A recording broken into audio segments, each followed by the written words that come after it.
kesalahan teknis yang sangat mendasar, yakni terhubungnya dari Inggris ke kita, tadi ada kesalahan komunikasi di sana. Kemudian yang kedua adalah dari streaming ke YouTube-nya. Saya berharap Bapak Ibu sekalian tetap bisa menikmati ini. Pada jam 4 ini kita akan langsung mulai.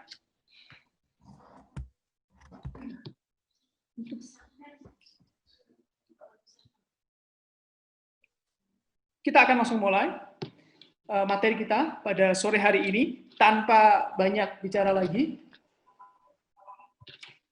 Oke. Hey guys, good afternoon in Indonesia time, good morning in England time. Miss Lidi, thank you for being here this afternoon.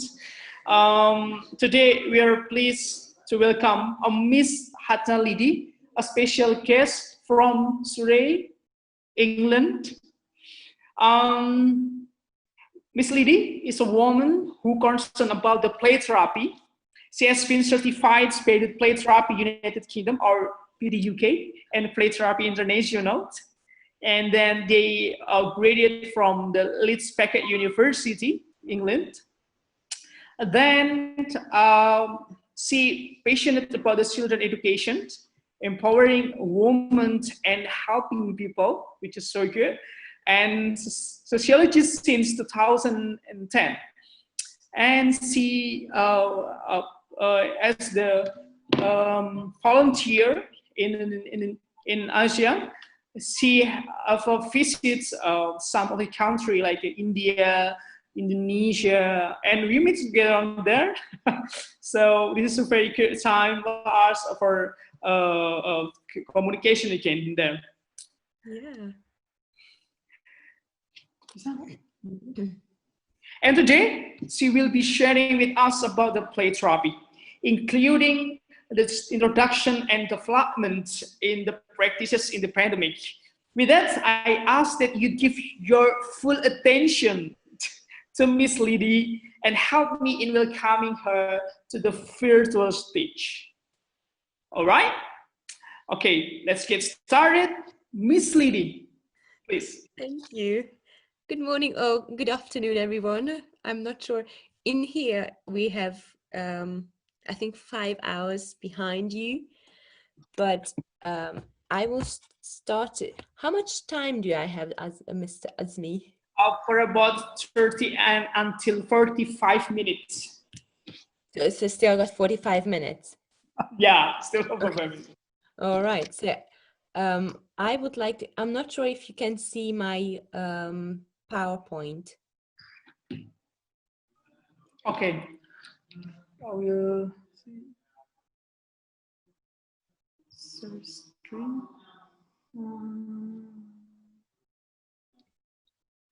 Wait. Okay. Can you see it? Okay. Do you want me to share my PowerPoint, my screen?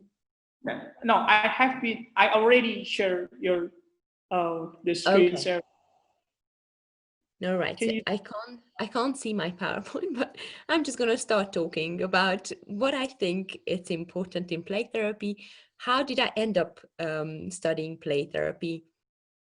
But first of all, I kind of want to lead you as I was led to play therapy. And what is play therapy, first of all? I would like to quote one of my kindest play therapist, who is Gary Landreth. He said toys are the children's world and play is their language. In this quote, I feel that everything is included, because I'm pretty sure you've already seen children playing. If you give them anything, they start playing with it.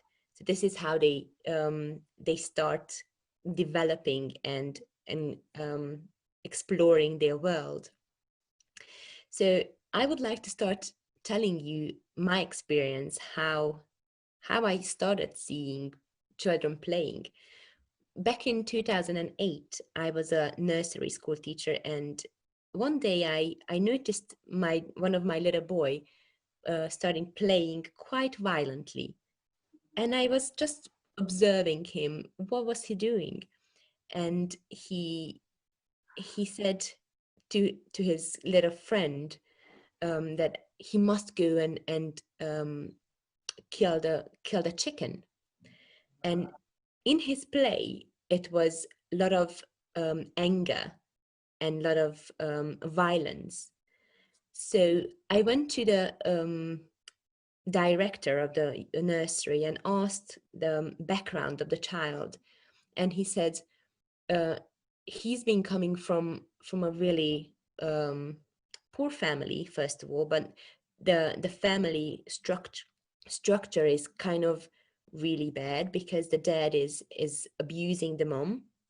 And what I saw in his play was abuse. So he reflected his throughout his play what he saw, because for him it was a trauma to see killing an animal and thank you and then beating his mom. So he started strangling his little friend, which wasn't right. So that was the first thing to me was something, oh, is something wrong? So for him it was a trauma, and this is how he reflected. And that's why I really love this quote of play, that toys is our children's world and play is their language. So he wanted to explain for himself what is going on in his world. So I would like to kind of talk about the what is play therapy. It is kind of a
Can you hear me?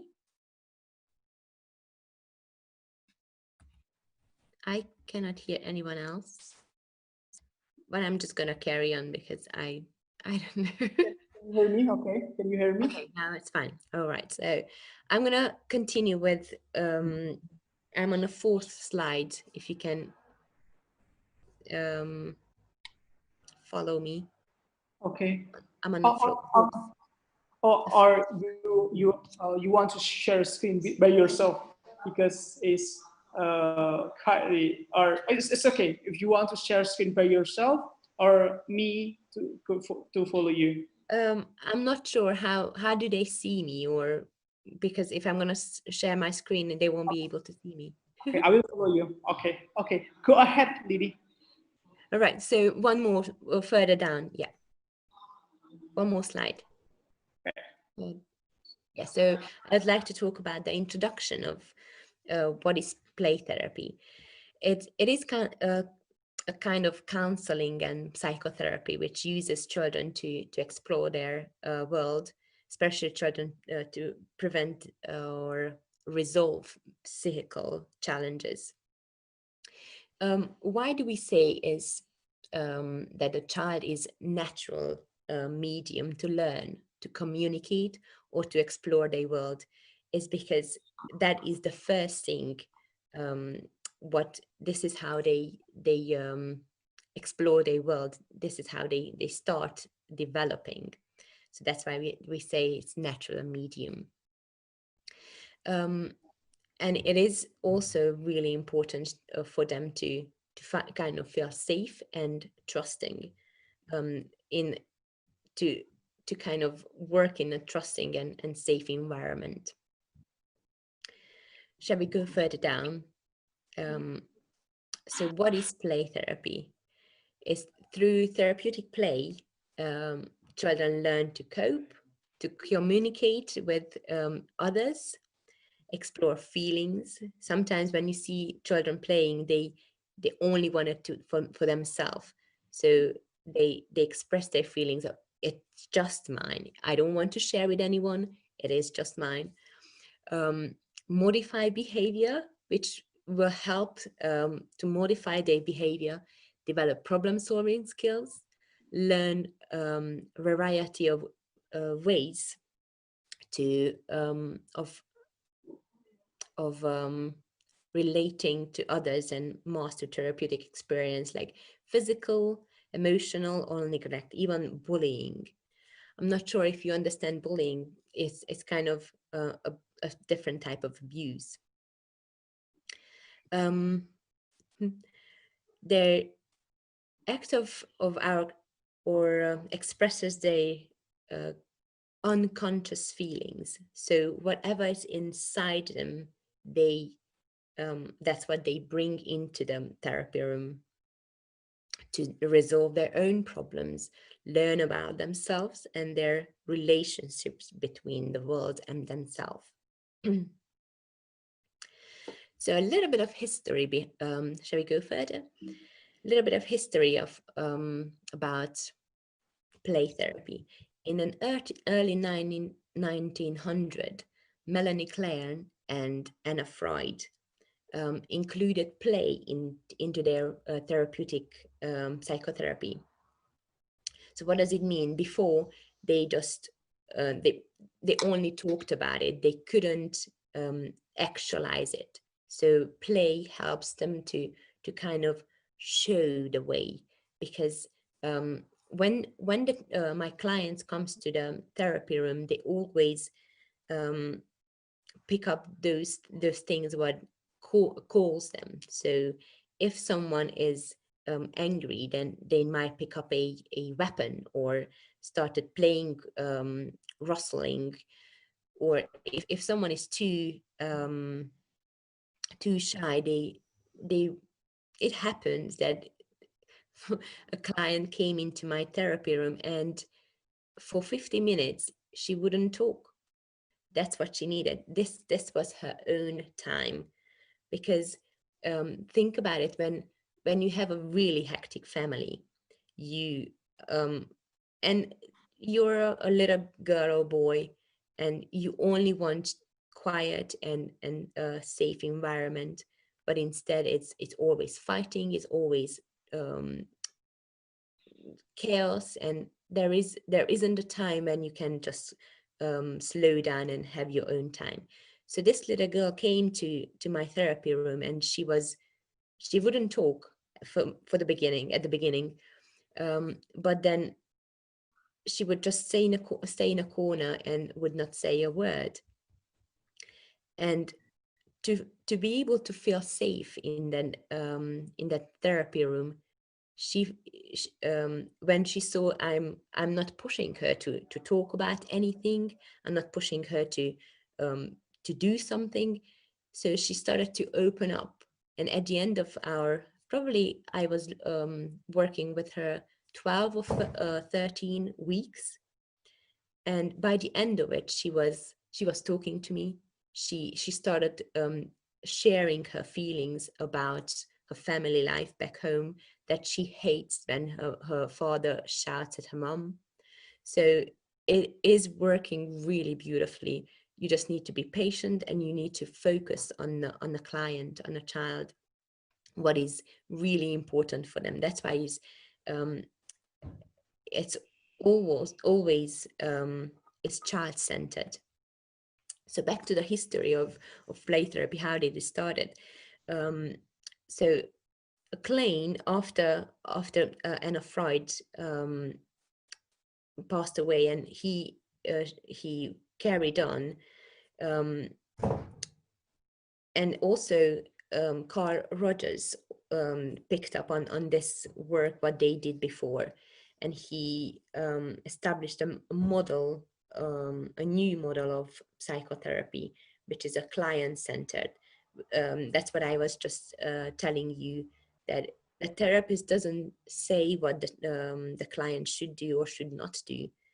It always centers the client, the child, what is important for them. And one of the most important one is the relationship between the therapist and the client, based on genuineness, acceptance and trust. So when a client comes into the therapy room, the therapist doesn't kind of get over it, or, okay, this and this and this and this and this we need to do. It goes with the client's speed. If the client is too slow to kind of pick up on a safetiness of the therapy room, the therapist just waits there and slowly will come to the core of the problem. So shall we move on to the next slide, which is the seventh. The seventh. So in PT UK, we do accept X-Line's principles, which is she's established in 1971.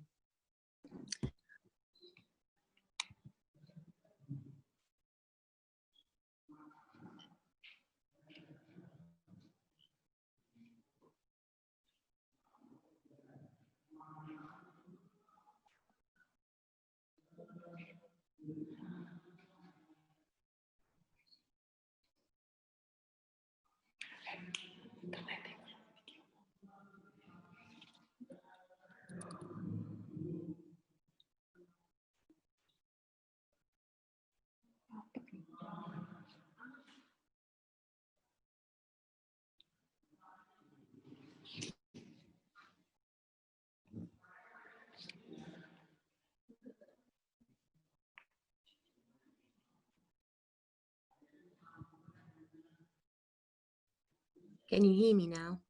Yeah. Okay, sorry.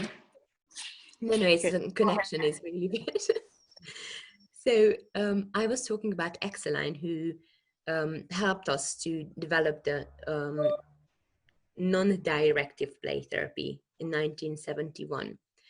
I'm going to talk about X-Line a little bit more, but what I just kind of wanted to pick up on her words as well, what she was saying, that no one ever knows as much about the human being in a world as the individual himself. Responsible freedom grows and develops from inside the person. I absolutely love this sentence because it is the core of the play therapy.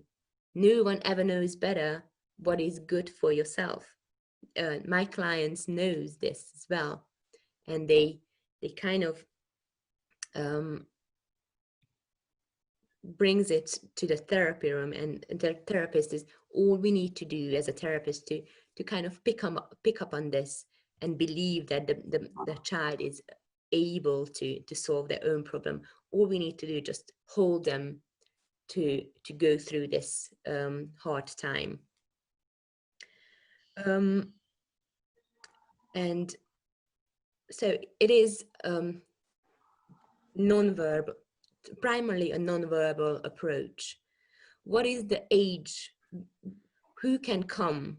The youngest person who can come to play therapies must be a 3-year-old. Imagine a 3-year-old feeling traumatic. It is a sad sad way of helping them, but it is the earliest we could help them. So we mostly work with from 3-year-old up to 12 to 15-year-old ones. But whereas, for example, the cognitive and developmental delay may participate in play therapy, or an older cognitional age. So the time of session is from 30 minutes up to 50 minutes, but it varies. It varies of the issue of the child comes with. Sometimes is mild, sometimes is serious. So the mild cases we have is some comes up to from 6 sessions to 12 sessions, and the really serious ones goes from 1 to 2 years. So, for example, 40 to 80 sessions. How do we know? Shall we go to the 9th slide? How do we know what is the questions what we ask first? Why? Who is it? How do we? How could we help them? When could we help them? And what to do? So why is it? Because it's proven effective tools. It is working. It's a long process, but it's working. Who are they? As I said, it's from age of 3. How do we measure it? How do we know that child has trauma? Because they might not talk about it. So we have a form called SDQ form, which is the Strength and Difficulty Questionnaire. And that is, that's how we measure, because it has 25 different indicators which allow us to observe different issues. Shall we go? What might play therapy be employed? So it's behavioral problems, communication problems, separation or divorced parents, autistic spectrum, underperforming, so academically or social. They might not be able to learn the timetables. They might not be able to make new friends, social, cultural, or physical performing. They might not be able to play a different kind of play what everyone else plays. And there are some children who are struggling with this one. There are behavioral problem, or bereavement or loss. Some children are too redrawn to be able to cope in the society. There are traumas or abuse, nightmares, delayed development, social exclusion, or bullying or bullier. So some children are the bullier. They're always fighting with someone, or some children are always get something. They always, someone is bullying them. So these are the children who are we working with. Shall we move on? What are the goals for the play therapy? It helps to develop a more positive self-concept. It helps to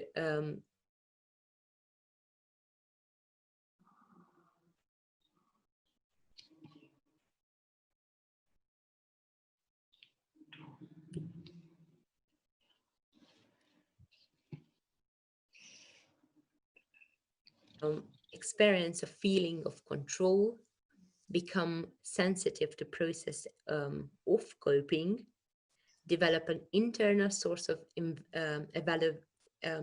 evaluation, and engage a self-determined discussion making. So these are the goals what we could work on, but there are so many others because everyone is individual. Everyone comes with their own problem. So it can vary so many ways. So shall we move on? Oops, I lost it. Yeah. The benefits of play therapy is proven similarity and differences in the play. So at the beginning of the play therapy, probably a child would come in and destroy almost all the toys, because it's such an anger in it. And by the end of it, it divines how can he play with different toys. It brings about relaxation. It helps to kind of feel more relaxed and more acceptant towards their problem, their issues in life. Helps feel secure, release tension. So when they come into the therapy room, sometimes there was a little boy in probably 3 or at the beginning of the year, because then pandemic came. At the beginning of the year, I had a little boy who had such an anger in himself. So he came in, I had a drum, and for 15 minutes, he was just drumming loud as he could. So the releasing tension, this is how he could cope with. And for 15 minutes, this is what we did. We just drummed and drummed for probably 4 or 5 sessions, because this is how much anger he had within himself. He could express his feelings so well, as you might hear, that that's what he could do, nothing else, because whenever he picked up any other toys, he broke them. So he couldn't have anything to relate to. All he wanted to do, just destroy everything, because he was so angry towards the world he was living. It also helps to develop positive attitude towards others. So, for example, if there is a bullier or bullying in the therapy room, we could work on to kind of have a more positive attitude towards others. And outlets to creative ideas of interest. So this is when they find themselves they can do other things more than just destroying the toys. So let's see, what are the stages? Shall we move on? Let's see, what are the stages of theoretical basics of play therapy? So the first stage is the actualization, when they come into the therapy room and they have no idea what they can do. All they want to do is just destroy everything, and they can't have any relation. They haven't got any relationship with the therapist yet. The second one is when they start focusing on the therapist. That, okay, she or he won't hurt me. It will understand me, what I'm saying, how I feel, and that is the second stage. And the third one is the play as a communication. So when a child realizes that the therapist isn't there to judge them, to tell them what they must do or must not, they're just there to hold them, to feel safe and secure. And sometimes they could feel the love towards them, and that is itself a powerful tool to use.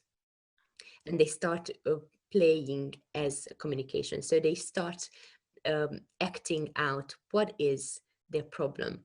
So we do have different kind of materials we could use, and this is what they use to express their feelings. But before I go into the that stage, I would like to move to the next slide, where I could show you what is a normal. Shall we move on to the next slide? So there is a normal play, what they play outside in the garden, in the playroom, in a playground. But then is so it's just a continuum. How children play. So there's a non-directive play when they play at home. The play work, which is sometimes is nurseries or schools, because they tell them what kind of play they can play. Or there's a further one, the therapeutic play and the play therapy is kind of the similar. And further down, it shows the continuum, the therapeutic, the severity or slightly severity of the problem. So shall we move on to the next one, where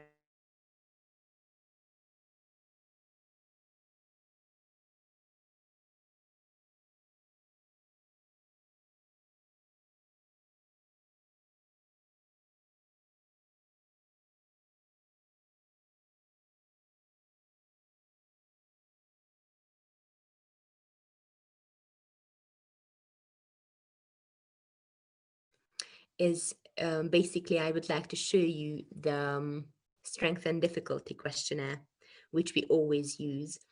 So Roger Goodman in 1997 established this strength and difficulty questionnaire, which looks like this.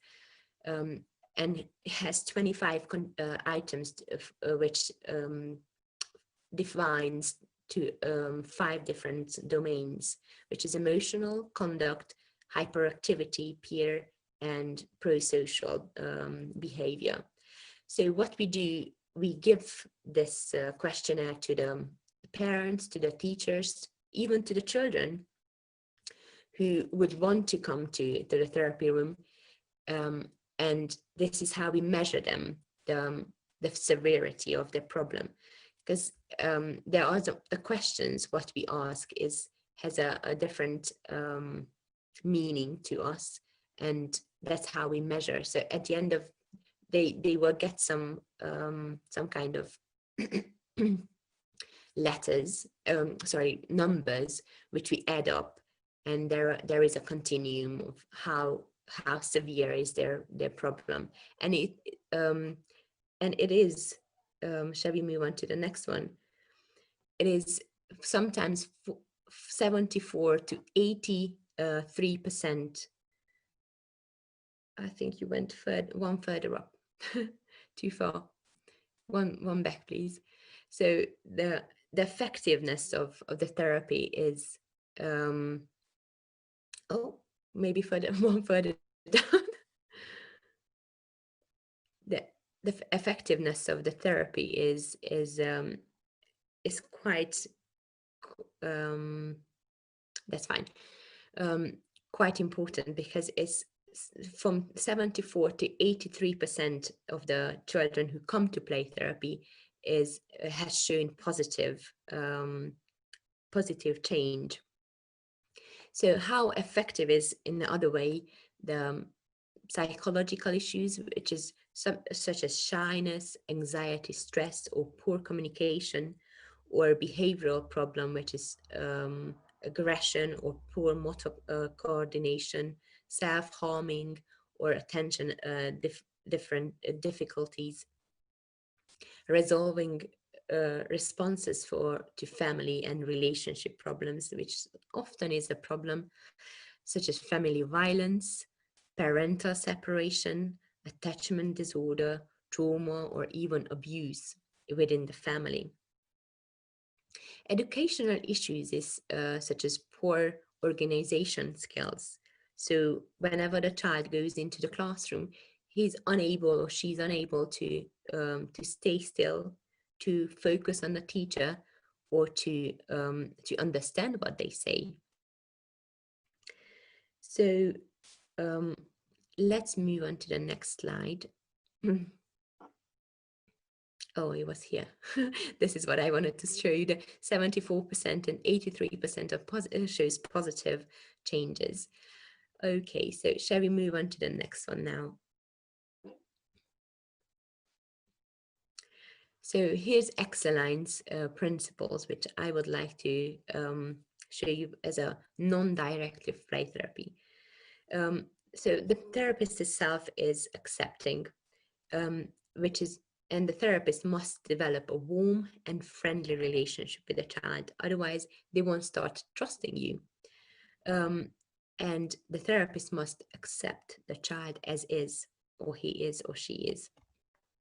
Establishing the feelings of permission in a therapy room and a relationship, and then maintains a deep respect for the child's ability to solve his or her problems and gives the child the opportunity to do so. What does it mean? It's when the child comes into the therapy room, as I said, it won't tell the therapist won't tell the child what they must do. It's just accepting that the child is able, by the end of the 12 sessions, the child is able to understand the world around them and accept it.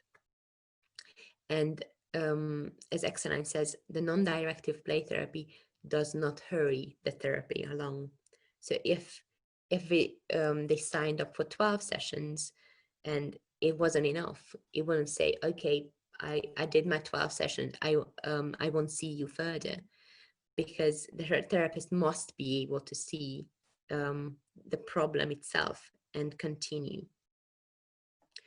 Shall we move on to the 8 principles, what Excellence told us to do so?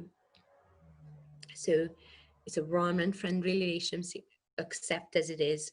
I think this, we can skip this one because it's basically the same thing what I was. So let's move on to the next slide and talk about the therapy room itself. One more, please. Yep. So the necessary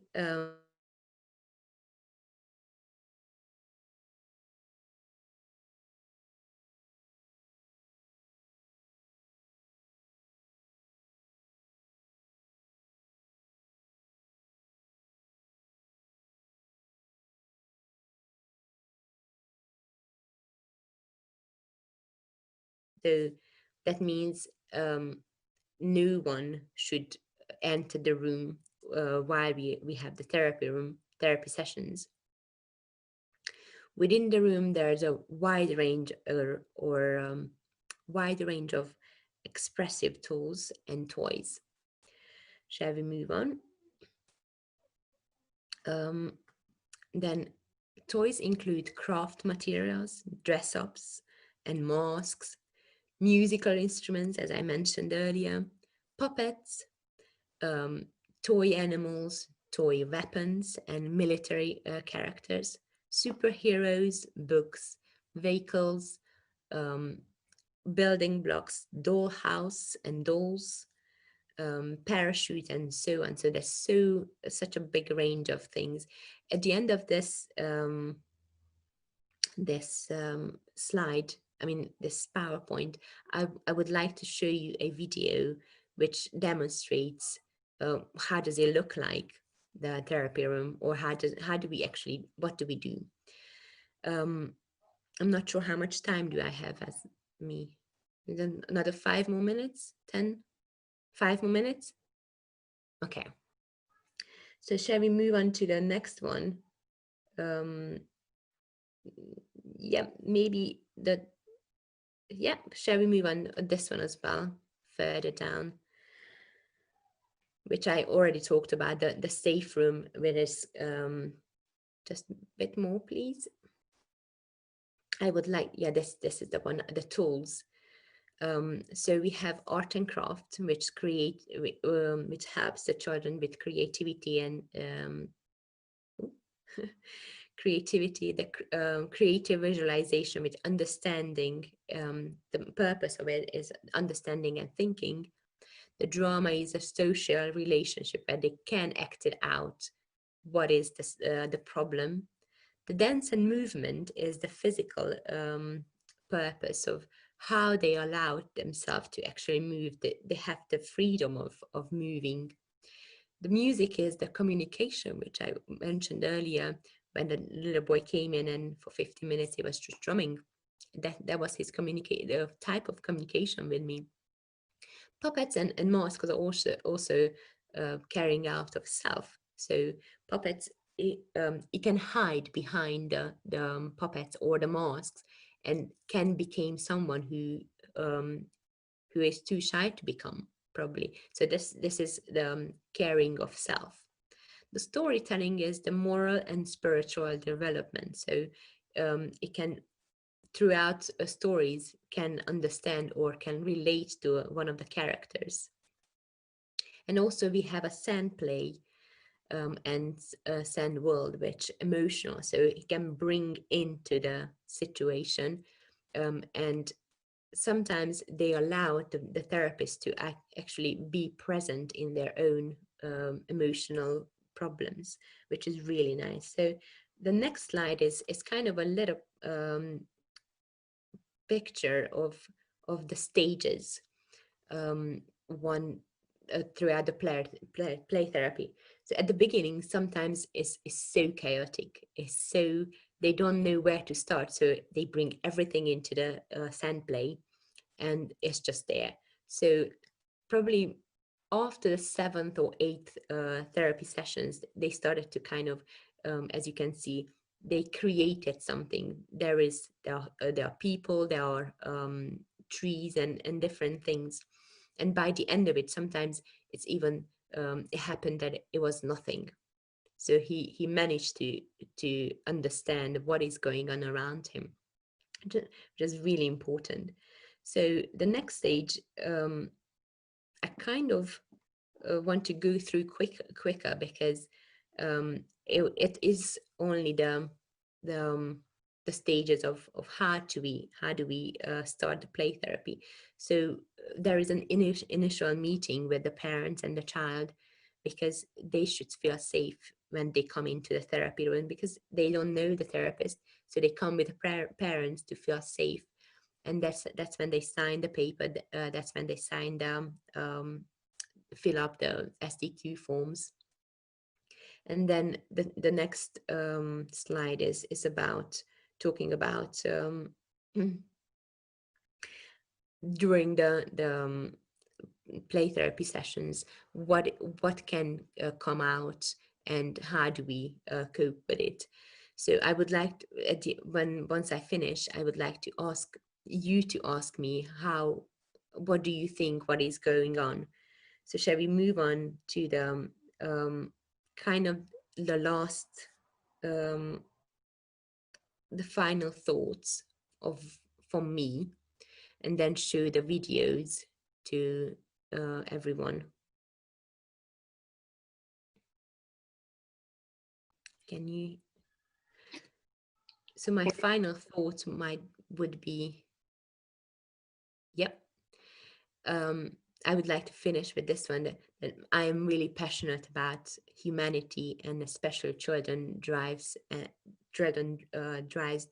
my commitment to play therapy, and through positive commitment, a connection with children, I hope to make a real difference in their lives. So I would like if someone could show the videos, the two link. The first one would be about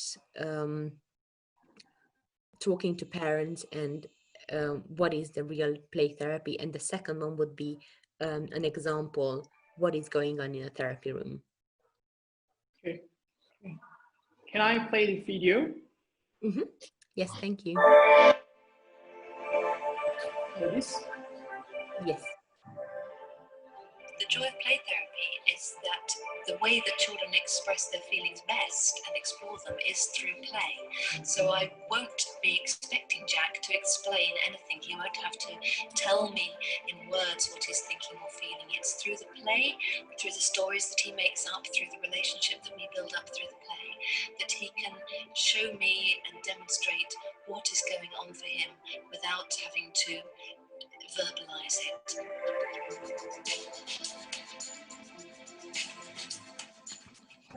What are you doing? You been the dad? Yes. Oh, right. And who am I? Little daughter. I'm your little daughter. Okay. Bad one. Right. It's a lovely mess we're making. Oh, that's right, isn't it? No, it's great fun. The only thing is you might not be able to do this anywhere else but in the playroom. Okay. Okay? Oh. So, I go.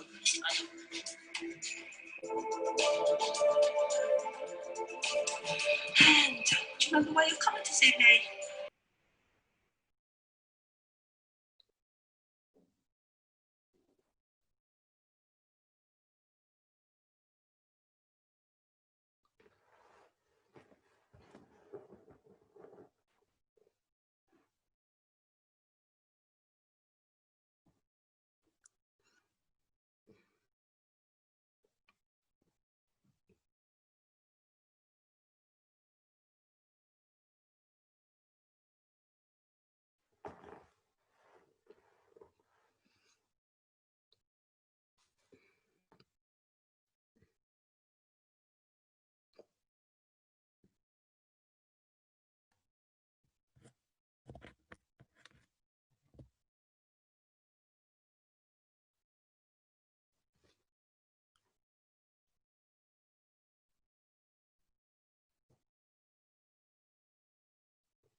I can't hear you, Asmi.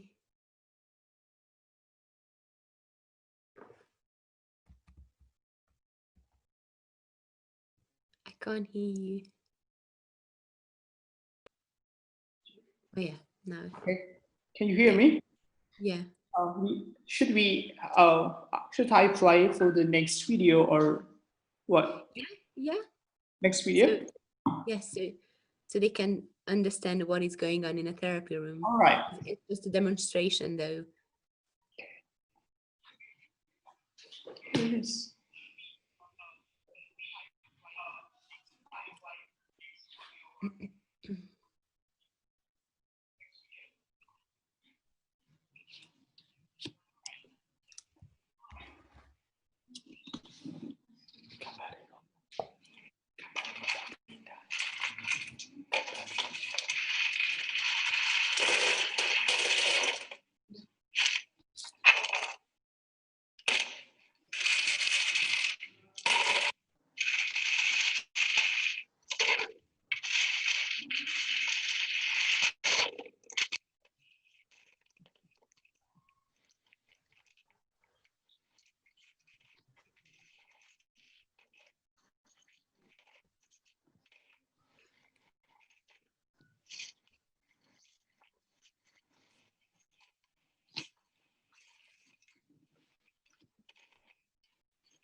Okay. Right. So now, if you have any questions to me, I would love to hear it. Okay. I start to. Uh,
Can't hear you.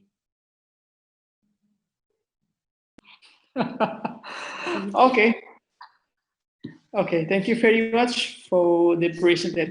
That's all the presentation from Didi, who is a very great opinion, well and clear statement about the play therapy out there.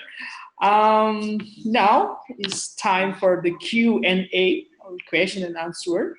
And we ask all of the audience to writing on the live chat. And now I will read all of the questions. We have two questions. For the first question, we coming from the Isfariza Heri from State University of Malang. Okay, she just asked about in this situation. I think the most important thing is how we to regulate or decreases our negative emotions. Many things change during the quarantines. How about the relaxation technique for the kids especially?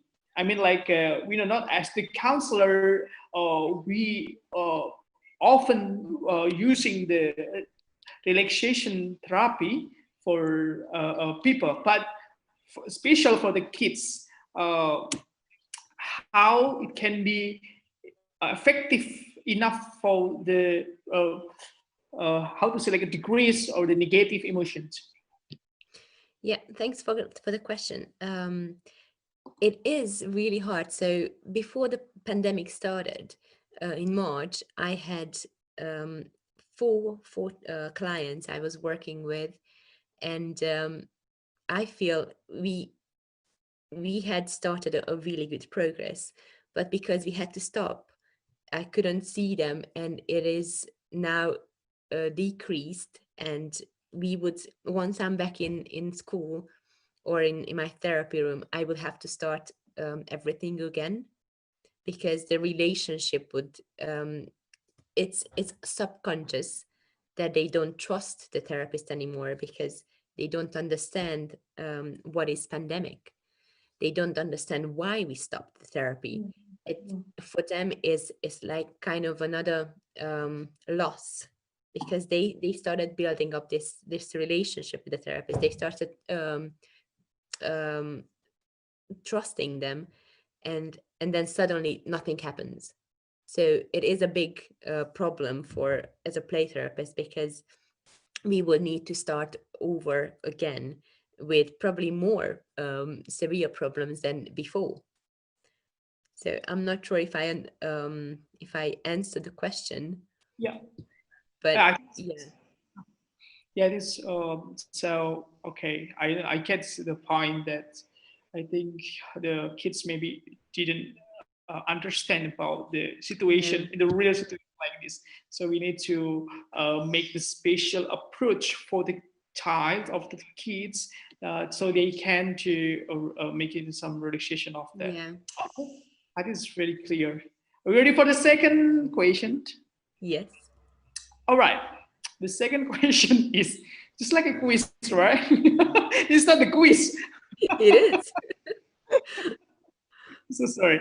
Okay, the second question that would be how to do the right therapy for the student who have decreased achievement.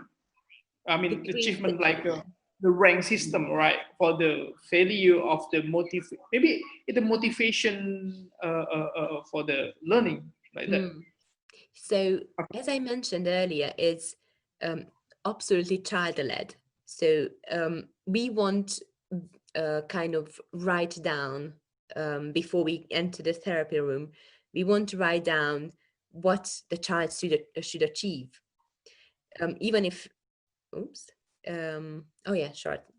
So even if you can the therapist can show a decrease on development, decrease, still we believe that the child is able to solve their own problems. So all we need to do is just focus on them and give our attention, and that is sometimes the most effective way to help them to not to decrease but increase their the not the issues but the development what they struggling with. Okay. Do you, Okay. would you like me to explain a little bit more, or was it clear? Okay. Maybe 1 minute. It's okay for the additional explanation. So why is it issue? Yeah. It's an issue because the trust what we had before, it's suddenly gone. So it's, for example, like um, when for a child, if you promise something, you promise that you will be there every single time they come in, and then you're suddenly not there anymore. There is a loss of trust, and they turn away from you. They won't believe whatever you said earlier, that you will always be there for them, you will always hold them, you will hold their hands, you will understand them. But with this big gap, what is already 4 months now, it is a huge issue of building up trust again, and yeah. Yeah. Okay, I can get the point. I think this is also very clear. But you know what? Our discussion is so amazing for us. But the time is running out. I know. It is. Okay. Um, I think we got the two questions, and you just already answered with clearly. Thank you very much. So I think it's Thank you. I think Indonesia, we're talking about the play therapy, is the one of the branch of our science that is still developments, and the development is so massive. So many people, I mean, like the therapist, counselor, and or the helper, you say, any helper profession, they need to using the play therapy to get the best approach in Indonesia. I think maybe this is the for because of the pandemic we cannot to meet together.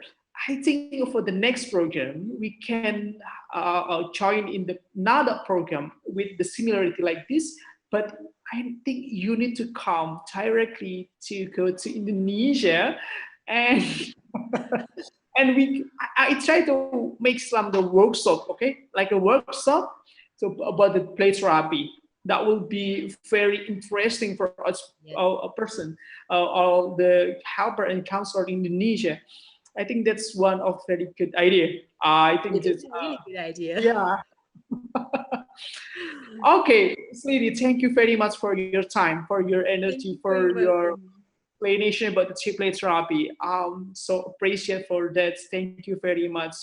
Then how to say, we can say that the play therapy is very good approach Yes, to I really understanding. love it. Yeah. I see for your profiles in the Facebook, on the social media, you are so passionate.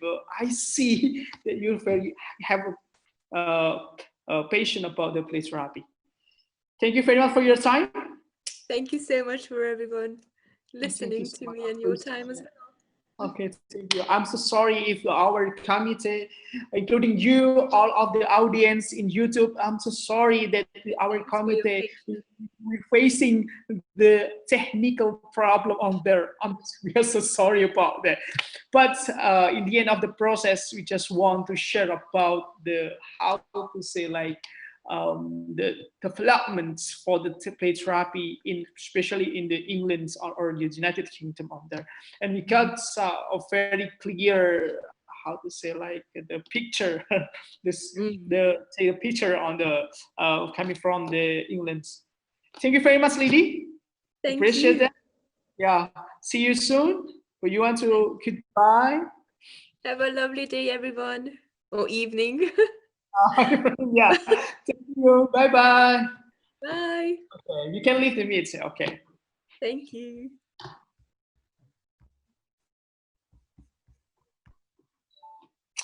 Oke, teman-teman sekalian, sekian dulu teman-teman sekalian, audiens yang tadi telah rela. Kita ada kesalahan teknis tadi di Inggris, terutama dari Lidi yang kemarin, yang saya pikir itu menjadi sebuah evaluasi bagi kita semuanya sampai menunggu segitu lamanya.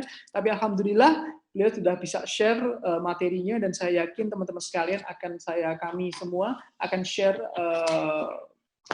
materi pada sore hari ini. Semoga itu membantu. Kami harap teman-teman sekalian tetap jangan lupa subscribe HMPS Bkpi Iain Kudus. Nanti kita akan tentukan akan banyak event atau program di kemudian hari. Tentunya itu menjadi evaluasi bagi kita semuanya, bagi kami maksud saya, untuk bisa semakin lebih baik lagi ke depannya, mempersiapkan menyelenggarakan acara sekelas internasional seperti ini. Well, thank you very much for your attention. Billahi taufiq wal hidayah. Wassalamualaikum warahmatullahi wabarakatuh. Thank you.